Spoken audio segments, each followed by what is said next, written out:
So, yesterday I posted a video about a yoga instructor claiming that yoga is a form of white supremacy, which of course it isn't.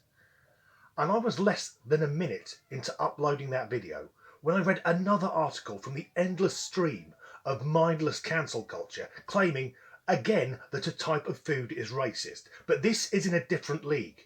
The author claims that this foodstuff not only promotes racism but also celebrates genocide. Holy shit!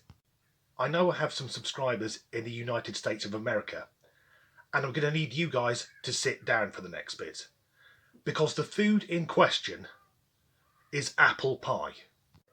The British food writer Raj Patel wrote an article in which he explained, using some very twisted logic and massive leaps of faith, that because British settlers in the New World took apples with them and planted apple trees, that the apple itself is a symbol of the systematic extermination of the Native American people. The pilgrims who left England for America, they took a lot of things with them, including Christianity, and religion is responsible for far more genocides than a fucking apple pie. But if we run with Raj's idea, well, apple pie is just stewed apples, sweetened, put into sugar-topped pastry, and that's almost identical to the recipe for strudel, which is very popular in Germany. So we could argue then that it's cooked apples, pastry and sugar that were also responsible for the mass murder and the horror of the Nazi death camps. That's how bloody stupid this is.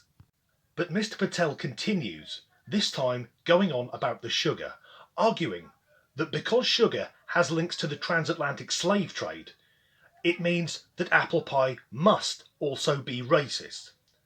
Well, I'm sorry, Raj, but until the mid-1980s, every bloody thing had sugar in it.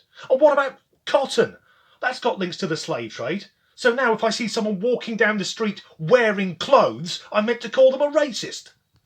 However, there is one huge, gaping hole in his argument, gaping like the vagina of a hooker who's just fucked an entire darts team. The first recorded recipe for apple pie was published by Geoffrey Chaucer in the year 1381, long before America was discovered and long before the slave trade. It was most likely imported by the Normans into England after the invasion of William the Conqueror. Now, Americans love apple pie and they celebrate it, but it's not American, and that's fine.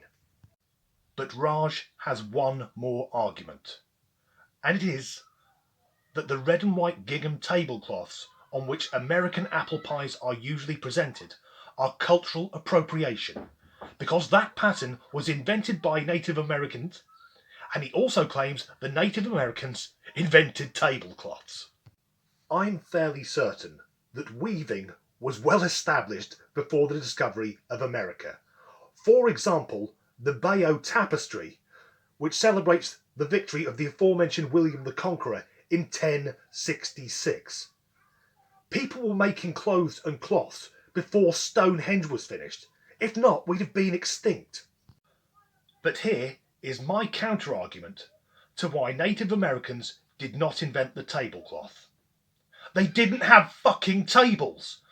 They lived a life on the move in tents which I want to call either wigwams or teepees, but I'm sure that's not allowed anymore. So that lifestyle, where everything could be packed up and put onto the back of a horse, would not accommodate an oak drop-leaf table and 6 wing-back dining chairs. What happened to the Native American people at the hands of European settlers is one of the darkest chapters in humanity's history. And the transatlantic slave trade, that was a tragedy. But so was the European to Middle Eastern slave trade, and also the African to Middle Eastern slave trade, and that one only stopped in 1962. So you may be wondering why there aren't more black people in the Middle East. And that's because Middle Eastern slave owners used to castrate their slaves. So when the Beatles were singing Love Me Do, in the Middle East, slaves were still having their bollocks cut off. However, none of that means that a delicious apple-based dessert is in any way racist or celebrating genocide. It's not like after I've had my main meal, I'll settle down for a cup of tea and decide to invade Luxembourg. As ever, thanks for watching.